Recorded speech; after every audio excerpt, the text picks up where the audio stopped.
Esto dice el Catecismo de la Iglesia Católica. Vamos a empezar nuestro encuentro de estudio bíblico, pues, el cual consiste en tomar el Evangelio de cada domingo y mirarlo, pues, a la luz de las Sagradas Escrituras, a la luz de la tradición apostólica, es decir, lo que han dicho los santos padres de la Iglesia de cada uno de estos evangelios, y por supuesto lo que dice el magisterio de la Iglesia Católica, del cual el catecismo es un gran compendio. Pero vamos a hacerlo como siempre, pidiéndole a nuestro Padre Celestial, en nombre de su Hijo, que nos regale su Santo Espíritu, para que este encuentro se haga como Jesús quisiera y merece que sea realizado. Espíritu Santo, ilumínanos y santifícanos. Espíritu Santo, ilumínanos y santifícanos. Espíritu Santo, ilumínanos y santifícanos. Lectura del Santo Evangelio según San Marcos. Gloria a ti, Señor. Por la señal de la Santa Cruz de nuestros enemigos, líbranos, Señor Dios nuestro, en el nombre del Padre, y del Hijo, y del Espíritu Santo. Amén. Jesús recorría los pueblos del contorno enseñando. Llamó a los 12 y comenzó a enviarlos de dos en dos, dándoles poder sobre los espíritus inmundos. Les ordenó que nada tomasen para el camino, a excepción de un bastón, ni pan, ni alforja, ni calderilla en la faja, y que fueran calzados con sandalias, y no vistieran dos túnicas. Les dijo además: cuando entréis en una casa, quedaos en ella hasta marchar de allí. Si en algún lugar la gente no os acoge, ni os escucha, marchaos de allí y sacudid el polvo de la planta de vuestros pies como testimonio contra ellos. Ellos, yéndose de allí, iban predicando a la gente la conversión. Expulsaban a muchos demonios y curaban a muchos enfermos, ungiéndoles con aceite. Palabra del Señor, gloria a ti, Señor Jesús. En el nombre del Padre, y del Hijo, y del Espíritu Santo. Amén. Bueno, vamos entonces a ver qué nos dicen los santos padres de la Iglesia de este Evangelio, ¿no? Vamos a empezar con San Pío X, Papa.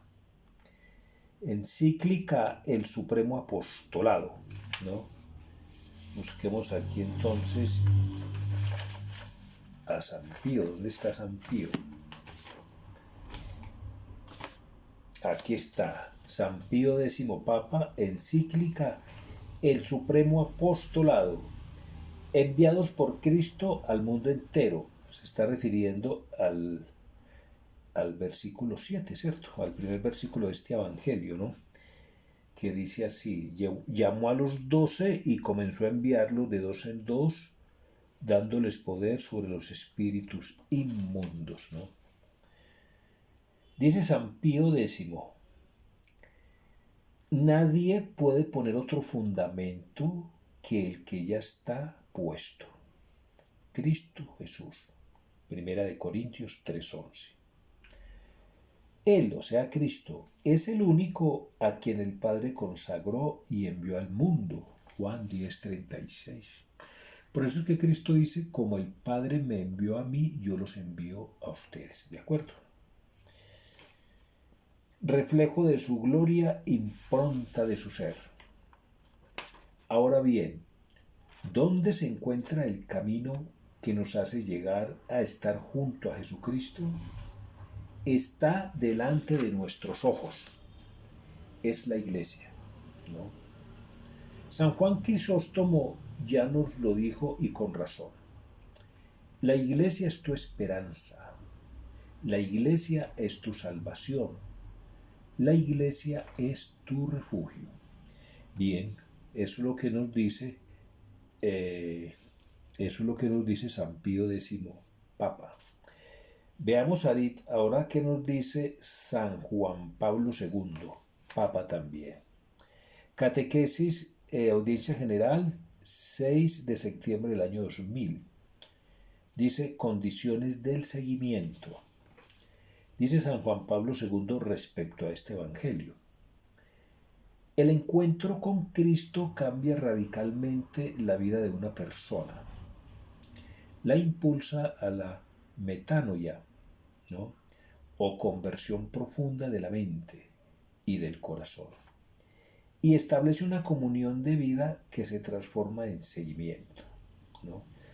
Haciendo un paréntesis, en el numeral 12 de Aparecida, dice Benedicto XVI, nadie se vuelve cristiano de un momento a otro por una decisión ética o intelectual. Es el encuentro con una persona o con una circunstancia lo que hace que esta persona se vuelva cristiana. Y ese encuentro con otra persona, pues no es otra persona que Jesucristo, ¿sí? Y hay circunstancias que cambian a esa persona porque Cristo está en esa circunstancia, ¿no? Acá es bueno comentar el incidente de Damasco. Pues Pablo tuvo el encuentro con una persona y tuvo el encuentro con una circunstancia, ¿no? Y vemos que Pablo tuvo esa metanoia, o algunos dicen metanoia, otros dicen metanoia. Igual es una palabra griega que quiere decir cambio de mente, cambio de mentalidad, o sea, cambiar la manera de pensar, ¿no?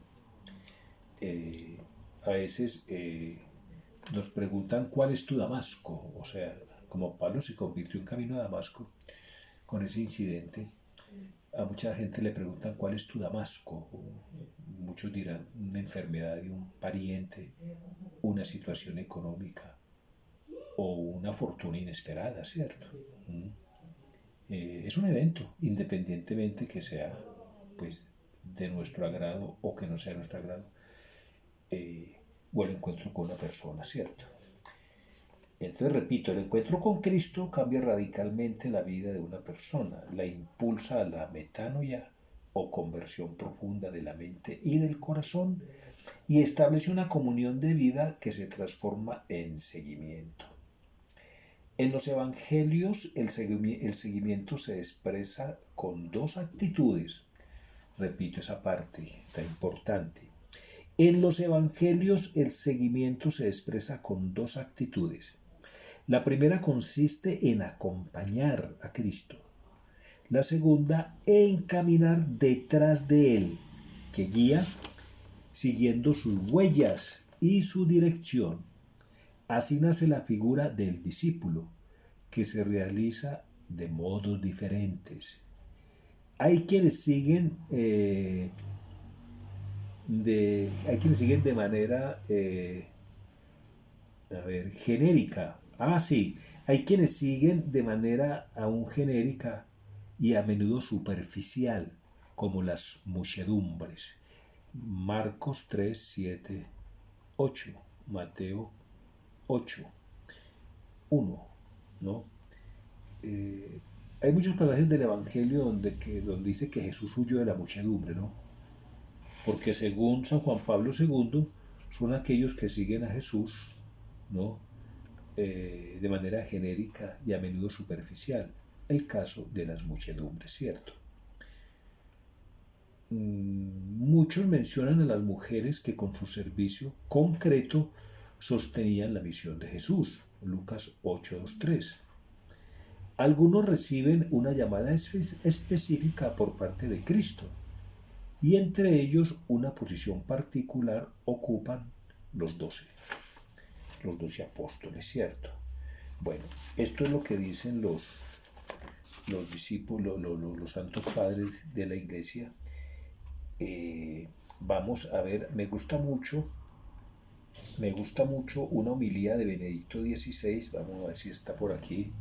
Sí, Benedicto XVI, Papa, homilía del 15 de julio del 2012. Va a ser 9 años esta homilía, ¿no? Dice Benedicto XVI en esta homilía, dice, pues respecto a este evangelio, ¿cierto? Dice, en el evangelio Jesús toma la iniciativa de enviar a los 12 apóstoles en misión. Marcos 6, 7, 13, o sea, el evangelio que hoy nos ocupa, ¿cierto? En efecto, el término apóstoles significa precisamente enviados, mandados. Su vocación se realiza plenamente después de la resurrección de Cristo, con el don del Espíritu Santo en Pentecostés. Sin embargo, es muy importante que desde el principio Jesús quiere involucrar a los 12 en su acción. Esto como es interesante. Repito, sin embargo, es muy importante que desde el principio Jesús quiere involucrar a los 12 en su acción. Mire, el catecismo de una forma muy pedagógica, de una forma muy concreta, define la palabra liturgia, ¿no? La palabra liturgia es la obra de Cristo, es la obra de Dios en la tierra, o sea, la obra de Dios, ¿no? En la cual invita al hombre a tomar parte. O sea que la iglesia no es más que servidora de Cristo, el único liturgo. Entonces, la liturgia es la obra de Dios en la cual invita al hombre a tomar parte, ¿no? Una especialidad del amor de Dios, una especialidad del amor de Dios, invitar al hombre a que obre con él. Esa es la liturgia. Esa es la liturgia. Por eso en todos los milagros Jesús llama al hombre a cooperar en esos milagros. Por ejemplo, en la multiplicación de los panes y los peces, pues es Jesús quien multiplica los panes y los peces, pero son los discípulos quienes los distribuyen. O sea, los está invitando a tomar parte en su obrar. Miren, por ejemplo, que en el caso de la hemorroísa y Jairo, que leímos hace poco ese evangelio, ¿no? Él cura a la hija de Jairo, la resucita, involucra a los apóstoles, dice, y a su familia, dice, denles de comer.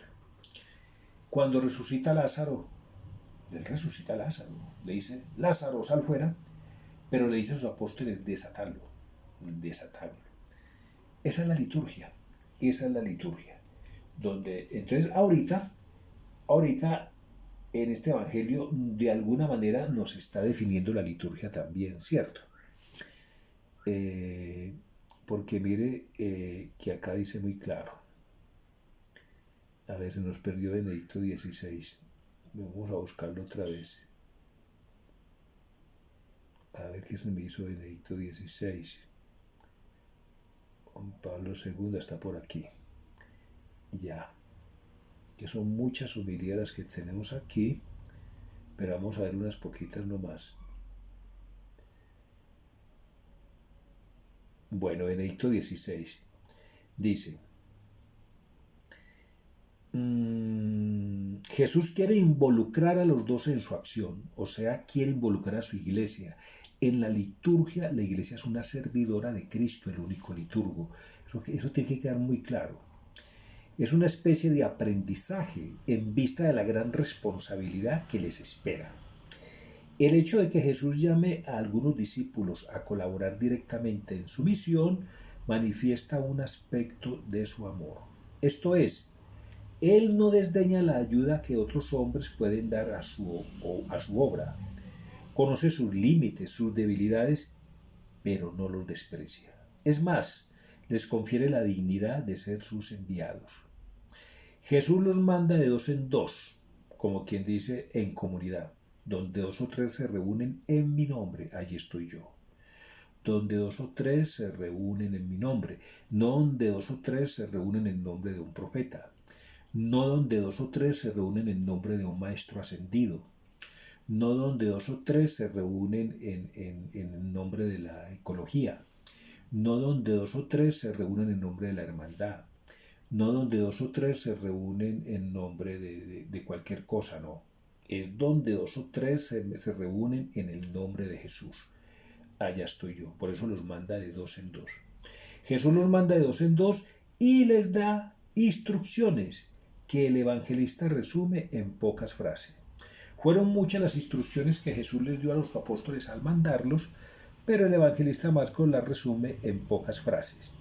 Dice, la primera se refiere al espíritu de desprendimiento, ¿no?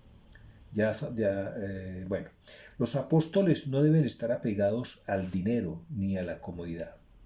Jesús además advierte a los discípulos de que no recibirán siempre una acogida favorable. A veces serán rechazados. Incluso puede que hasta sean perseguidos. Pero esto no les tiene que impresionar. Deben hablar en nombre de Jesús y predicar el reino de Dios, sin preocuparse de tener éxito. El éxito se lo dejan a Dios. Yo voy a repetir esa parte. Pero esto no los tiene que impresionar. Ojo a esto, atención. Deben hablar en nombre de Jesús y predicar el reino de Dios, sin preocuparse de tener éxito. El éxito se lo dejan a Dios. ¿Por qué hago énfasis en esto? ¿No?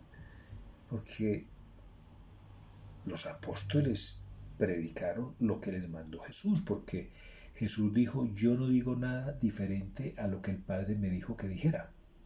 Yo no hago nada diferente a lo que le veo hacer a mi Padre. Yo no digo nada diferente a lo que le escucho a mi Padre. O sea que la doctrina de Cristo es la doctrina del Padre. La doctrina de la Iglesia tiene que ser la de Cristo. Por eso hoy no podemos aceptar que nos prediquen otra cosa. Nuestros queridos pastores, a los cuales respetamos, ¿no?, y apreciamos mucho, ¿no?, y por los cuales le pedimos al Señor que los ilumine siempre con su Santo Espíritu, ellos tienen que predicar ese nombre de Jesús y el Evangelio, y predicar el reino de los cielos, ¿no? Y predicar el reino de los cielos, pero a veces la predicación se extravía, porque se predica mucha ecología, mucho ecumenismo, mucho filantropismo o filantropía, como se diga, mucha cosa, mucho esto y lo otro, y de Cristo nada. Y de Cristo nada. Ya como que es muy común ver en las homilías que se habla de todo menos de Cristo, ¿no? Unas lecturas hermosísimas y uno esperando cuál va a ser el desarrollo y de aquello nada. Como ocurre también que hay unos pastores, obispos y sacerdotes que hacen unas homilías que uno queda, mejor dicho, extasiado porque predican a Cristo y hablan en nombre de Cristo, ¿no? Dice, igualmente en el Evangelio, Jesús advierte a los 12 que podrá ocurrir que en alguna localidad sean rechazados. En tal caso deberán irse a otro lugar, tras haber realizado ante la gente el gesto de sacudir el polvo de los pies, ¿no? Signo que expresa el desprendimiento en dos sentidos. Desprendimiento moral, como decir, el anuncio os ha sido hecho, vosotros sois quienes lo rechazáis. Y desprendimiento material, no hemos querido y nada queremos para nosotros, ¿no?, de aquellos que rechazan el mensaje del Señor. Ay, qué grave eso. Marcos 6:11. La otra indicación muy importante del pasaje evangélico es que los 12 no pueden conformarse con predicar la conversión. A la predicación se debe acompañar, según las instrucciones y el ejemplo de Jesús, la curación de los enfermos, ¿no? Curación corporal y espiritual. Habla de las sanaciones concretas de las enfermedades, habla también de expulsar los demonios, o sea, purificar la mente humana, limpiar los ojos del alma que están oscurecidos por las ideologías y por ello no pueden ver a Dios, no pueden ver la verdad y la justicia. Qué interesante esto, voy a repetirlo. Limpiar los ojos del alma que están oscurecidos por las ideologías y por ello no pueden ver a Dios. La Iglesia tiene que ir con fuerza, ¿no?, a limpiar los ojos del alma de todas esas ideologías y muchas ideologías de género, orgullos de esto y orgullos de lo otro, ¿no? Marchas de orgullo por esto, marchas de orgullo por lo otro, feminismo recalcitrante, interrupción del embarazo, matrimonios igualitarios, muchas cosas, muchas ideologías, ¿no? Estamos cambiando el evangelio por discursos de maestros ascendidos, ¿no? Estamos convocando mucho a la fraternidad humana, pero Cristo por ningún lado, ¿no? Y la fraternidad humana sin Cristo, eso es masonería, eso es pura masonería. Mucha filantropía, pero de Cristo nada. Eso es masonería, ¿cierto? Bueno, sigue Benedicto XVI. Esta doble curación corporal y espiritual es siempre el mandato de los discípulos de Cristo. Por lo tanto, la misión apostólica debe siempre comprender los dos aspectos de predicación.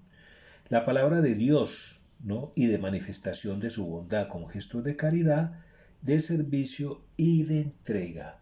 Bueno, esa fue una homilía de Benedicto XVI, muy pedagógica. Bueno, ¿qué más nos dicen acá? Bueno, hay un detalle acá. Cuando entréis en una casa, quedaos en ella hasta marchar de allí. Jesús manda a los apóstoles en un plan muy serio. ¿Por qué? Porque si, a ver, cuando ve este evangelio en detalle y ve pues lo que dicen los santos padres, en fin, uno se va dando cuenta que Jesús los manda a hacer iglesia. Los manda a hacer iglesia. Por eso les dice, cuando entréis en una casa, quedaos en ella hasta marcharse de allí. ¿Sí? Porque es allí donde van a fundar la iglesia, una iglesia. Ya las otras iglesias que se formen alrededor tomarán de esta todo, ¿no? Y así sean muchas iglesias, la iglesia siempre será una, en función de su naturaleza. ¿Cuál es la naturaleza de la iglesia? Apostólica. Así decimos la profesión de fe. Creo en la iglesia que es una, santa, católica y apostólica. Porque es que ya se dijo que la base, ¿cuál va a ser? La predicación de los apóstoles, ¿no? ¿Y qué van a predicar los apóstoles? Que Cristo es aquel del que hablan todas las escrituras. Cristo es aquel del que hablan todas las escrituras, ¿no? Cristo es el Hijo de Dios que vino a la tierra para morir y resucitar por todos nosotros, ¿no es cierto? ¿Sí? Por eso les digo, cuando entréis en una casa, quedaos en ella hasta marchar de allí, o sea, hasta que hagan la obra completa, que funden allí una iglesia, ¿no? Me llama mucho la atención acá en el versículo 8 que dice, les ordenó que nada tomasen para el camino a excepción de un bastón. Los otros dos evangelistas dicen que no lleven bastón. Marcos sí dice que lleven bastón. Entonces, mirando las Sagradas Escrituras, puede decir, y los comentarios de los santos padres, hay unos salmos que dicen que gobernaré las naciones con cetro de hierro. Cetro pues, es un bastón de mando. Cetro es un bastón de mando que llevan las personas que tienen autoridad, ¿no? Cetro de hierro quiere decir un bastón de hierro. ¿Por qué de hierro? Porque no se puede doblar, ¿no? No se puede, digamos, desfigurar, ¿no? El hierro, si uno quisiera doblarlo, un bastón de hierro, si uno quisiera doblarlo, no podría. Entonces, ¿qué es gobernar con cetro de hierro? Con bastón de hierro. ¿Y qué es bastón de hierro? El bastón de hierro es rígido. Es rígido. ¿Qué quiere decir eso? La sana doctrina de la iglesia. Lo que dijo Cristo es. Lo que dijo Cristo, eso es. Eso es. No hay que quitarle ni ponerle. No hay que cambiarle. No, es lo que dijo. Gobernar, según los santos padres de la iglesia, gobernar con cetro de hierro es gobernar alineado siempre, ¿no? Siempre en concordancia con la sana doctrina de la iglesia. Como lo dice muy bien Benedicto XVI, estamos bajo la dictadura del relativismo. Cristo dijo, sí, pero no. Cristo dijo, sí, pero. Todo sí, pero es una gotica de relativismo, pero gota mal gota mal gota. Estamos hablando de la palabra hasta desfigurarla completamente. Cetro de hierro, fue lo que dijo Cristo. Fue lo que dijo Cristo, ¿no? Pero hoy en día estamos bajo la dictadura del relativismo, ¿no? Bueno, bastón de hierro, bueno. Me gusta mucho también acá, me gusta mucho esta parte donde dice, y que fueran calzados con sandalias, ¿Por qué no dijo con botas no? Dijo, con sandalias, ¿no? ¿Qué dice la Sagrada Escritura? Dice, las sandalias significan que no era un sirviente, sino el Hijo del Padre. Los sirvientes no usaban sandalias. Así que cuando el Padre se negó a dejar que su Hijo fuera un simple sirviento, esto es indicativo de la benevolencia y el amor del Padre. Lucas 15:22 está hablando de la parábola del Hijo pródigo, porque el Hijo venía con un discurso a decirle, trátame como un sirviente, como un peón, no merezco ser hijo tuyo. El Padre dice, de ninguna manera, póngale en sandalias, póngale en sandalias. Las sandalias son para los hijos, los sirvientes no llevan sandalias, según esta información bíblica, ¿cierto? Bueno, muy bien. Eso es más o menos lo que dicen los padres, los santos padres de la iglesia. Miren, como dijimos en un principio, los mandó de dos en dos a los 12 apóstoles. En los 12 apóstoles estaban representados todos los futuros hijos de la iglesia, todos los futuros hijos de la iglesia. O sea, todo su pueblo, su nuevo Israel, o sea, la iglesia, ¿no? En los 12 apóstoles está representado, los 12 apóstoles es el nuevo Israel, es el nuevo pueblo de Dios, es decir, es la iglesia, ¿no? Y no podemos perder de vista que el nuevo Israel es un pueblo de sacerdotes, es el nuevo pueblo de Dios, es un pueblo de sacerdotes, ¿no? Como lo era en antiguo el pueblo de Israel. Pero el nuevo Israel es un pueblo de sacerdotes, no perdamos de vista, es un pueblo de sacerdotes y hay dos tipos de sacerdotes. El sacerdote ministerial, es decir, en virtud del ministerio del orden, ¿no? Del sacramento del orden, ¿no? Lo que llaman la jerarquía, que es absolutamente necesaria. Sin jerarquía no puede haber iglesia, ¿no? Porque es la jerarquía, es decir, son los sacerdotes, los obispos, los diáconos, los que administran los sacramentos. Por ejemplo, si no hubiera jerarquía, no habría Eucaristía. Y si no hay Eucaristía, no hay vida divina, ¿no? Porque quien no coma mi cuerpo y vea mi sangre no tiene vida en mí ni yo tengo vida en él, ¿cierto? Entonces la jerarquía es necesaria. Y ya el hereje de Martín Lutero decía que había que acabar con la jerarquía. O sea que la jerarquía siempre será necesaria. Hubo un eslogan de moda que decía que Jesús sí, Cristo sí, Iglesia no. No, es una incoherencia. Es una incoherencia. Es necesaria la jerarquía en los obispos, el Papa, los obispos, los sacerdotes y los diáconos son absolutamente necesarios. O sea, ese sacerdocio ministerial en virtud del sacramento del orden es absolutamente necesario y hay que querer los ministros, hay que apoyarlos, hay que ayudarlos, hay que orar mucho por ellos.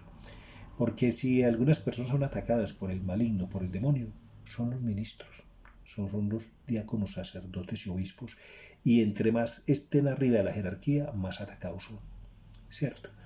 Bien, ya la función de los apóstoles, ellos son los directos, los obispos son los directos sucesores de los apóstoles, ¿no?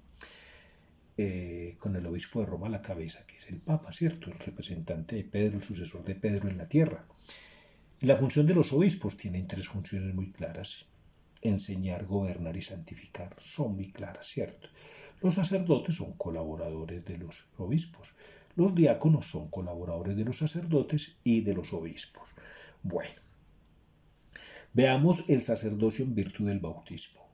Nosotros los laicos tenemos la gracia de ser sacerdotes en virtud de nuestro bautismo y como tal participamos de la triple función de Cristo, es decir, somos sacerdotes, profetas y reyes. Somos sacerdotes, profetas y reyes, ¿cierto? Entonces, miren muy bien, los fieles laicos, aquí está muy clarito, miren, los fieles laicos, ¿no? La participación de los laicos es en la misión sacerdotal de Cristo, ¿no? Mire, en todo lo que hagamos, si lo hacemos por Él, con Él y en Él, ¿no? por Cristo, con Cristo y en Cristo, ¿no? Estamos participando en esa función sacerdotal de Cristo. Dice acá el numeral 902 del Catecismo. De manera particular, los padres participan de la misión de santificación, impregnando de espíritu cristiano la vida conyugal y procurando la educación cristiana de los hijos. Los laicos, si tienen cualidades requeridas, pueden ser admitidos de manera estable a los ministerios de lectores y de acólitos. Donde lo aconseje la necesidad de la Iglesia y no haya ministros, pueden también los laicos, aunque no sean lectores ni acólitos, suplirles en alguna de sus funciones, es decir, ejercitar el ministerio de la palabra, presidir las oraciones litúrgicas, administrar el bautismo y dar la Sagrada Comunión. Ahí están los ministros extraordinarios de la comunión, ¿cierto? Y una personita en peligro de muerte que no haya sido bautizada, pues un laico puede bautizarla. Yo te bautizo en el nombre del Padre, del Hijo y del Espíritu Santo, según los prescriptos del derecho, ¿cierto? Bueno, miremos acá la participación del laico en la misión profética de Cristo. Dice, los laicos cumplen también su misión profética evangelizando, ¿no? Es el profeta el que habla en nombre del Señor, pues en nombre de Dios. Los laicos pueden hablar en nombre de Cristo, y es que tienen que hablar en nombre de Cristo. El laico cuando va a catequizar no puede decir, o evangelizar, no puede decir nada por su cuenta, ni nadie puede decir nada por su cuenta, no. Cristo dijo esto. Acuerde que la doctrina de Cristo es la doctrina del Padre. O sea, que la doctrina de la Iglesia tiene que ser la de Cristo, no puede ser otra, ¿no? Este apostolado no consiste solo en el testimonio de vida. El verdadero apostolado busca ocasiones para anunciar a Cristo con su palabra, tanto a los no creyentes como a los fieles. Los fieles laicos que sean capaces de ello y que se formen para ello, también pueden presentar su colaboración en la formación catequética, en la enseñanza de las ciencias sagradas, en los medios de comunicación social. En fin, estamos participando de la misión profética, de la misión profética de Cristo. O sea, estamos siendo, en virtud de nuestro bautismo, somos profetas también. La función del profeta es anunciar y denunciar, anunciar la palabra de Dios. Y si el laico está seguro y tiene argumentos, ¿no?, para decir que algo está mal, pues tiene que denunciarlo. Por ejemplo, no se necesita ser un gran teólogo para saber que los obispos de Alemania se equivocaron, ¿no? O no se necesita ser un gran teólogo para saber que hay sacerdotes que van en contra de la sana doctrina de la Iglesia Católica, ¿no? Como es el caso del sacerdote James Martin en Estados Unidos, sacerdote jesuita, ¿no?, que el acompañamiento que le hace a los homosexuales es decirles, no, que sigan, que Dios los hizo así, que Dios los quiere así, que sigan pecando, que Dios los quiere así. Como laicos, apoyados en las Sagradas Escrituras y en el magisterio de la Iglesia, podemos decir que este jesuita está haciendo mal las cosas. Ahora, si a un jesuita le preguntan qué opina de lo que dijo Cristo, y este jesuita responde, creo que es de apellido Sosa, responde, pues vea lo que responde. Váyase a saber, en ese tiempo no habían grabadoras. Es una respuesta, es una burla al Evangelio. Es una burla al Evangelio, y seguramente si personitas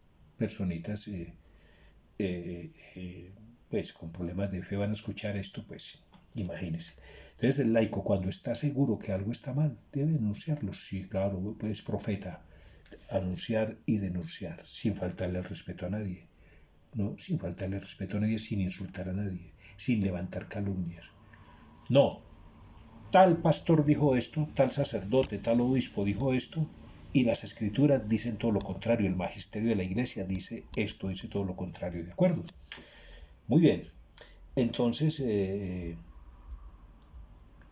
miremos acá en la participación del laico en la misión real de Cristo. Acuérdense que somos sacerdotes, profetas y reyes en virtud de nuestro bautismo. Ya vimos cómo somos sacerdotes haciendo todo con la verdadera caridad, o sea, por Él, con Él y en Él, ¿no? La, como la condición profética, pues anunciando el Evangelio y denunciando lo que con argumentos apoyados en las Sagradas Escrituras y en el Magisterio podemos decir que está mal. Miremos cómo compartimos la misión real de Cristo, o sea, de reyes. Dice el numeral 908, acá en la segunda parte del numeral 908 del Catecismo, dice: el que somete su propio cuerpo y domina su alma sin dejarse llevar por las pasiones es dueño de sí mismo. Dueño de sí mismo, rey de sí mismo. Es muy difícil ser uno rey de sí mismo, porque nosotros somos esclavos de nosotros mismos, es decir, esclavos de nuestras pasiones, esclavos de nuestra voluntad, esclavos de nuestros afectos desordenados. Pero repito lo que dice aquí: el que somete su propio cuerpo y domina su alma sin dejarse llevar por las pasiones es dueño de sí mismo. Se puede llamar rey porque es capaz de gobernar su propia persona. Oiga pues, es libre e independiente y no se deja cautivar por una esclavitud culpable. Ahí está. Ese es el Evangelio del domingo, los envió de dos en dos. Hay una serie de instrucciones. No es solo para los apóstoles, no. No es solo para los obispos de este tiempo y sacerdotes y diáconos de este tiempo. No, es para nosotros los laicos también, porque formamos parte de ese pueblo sacerdotal que tiene el sacerdote ministerial y el sacerdote bautismal. Nosotros somos sacerdotes, profetas y reyes en virtud de nuestro bautismo. Pidámosle al Señor que nos dé esa gracia, de nunca, nunca, nunca bajarnos de esta barca maravillosa que se llama Iglesia Católica, ¿no? Porque ya lo hemos dicho muchas veces con argumentos teológicos y doctrinales, ¿no? Que fuera de esta iglesia no hay salvación. Fuera de la Iglesia Católica no hay salvación, ¿no? Claro está, el catecismo es muy claro, ¿no? Quien sin culpa no conoce la Iglesia, a Cristo y su Evangelio, pero de una u otra manera, consciente e inconscientemente, hace la voluntad de Dios, ya está en el camino de la salvación. ¿Por qué? Porque le hace caso a su conciencia. ¿Qué es la conciencia? Que en el fondo del corazón el hombre descubre una ley que él no se da a sí mismo, sino que es una ley inscrita por Dios en el corazón de cada hombre que viene al mundo. Y esa ley nos llama, nos dice cuándo hacer el bien y cuándo evitar el mal, ¿cierto? Entonces pidámosle al Señor que no nos deje bajar de esta barca, pase lo que pase, y que amemos la iglesia como tenemos que amarla, como nuestra familia universal, y que seamos iglesia, que seamos iglesia desde el fondo de nuestras almas, seamos iglesia. Porque es que si nosotros somos iglesia desde el fondo de nuestro corazón, podemos ser iglesia de una manera, como lo dijéramos, digamos individual, pero obviamente la iglesia es comunitaria, la iglesia es convocación, es convocatoria, Dios convoca a todos los hombres en torno a su Hijo para salvarlos. Esa convocatoria es la iglesia, pero tenemos que sentirlos en el fondo de nuestras almas y sentirnos iglesia desde el fondo de nuestras almas, es decir, que nuestros pensamientos, palabras y obras siempre estén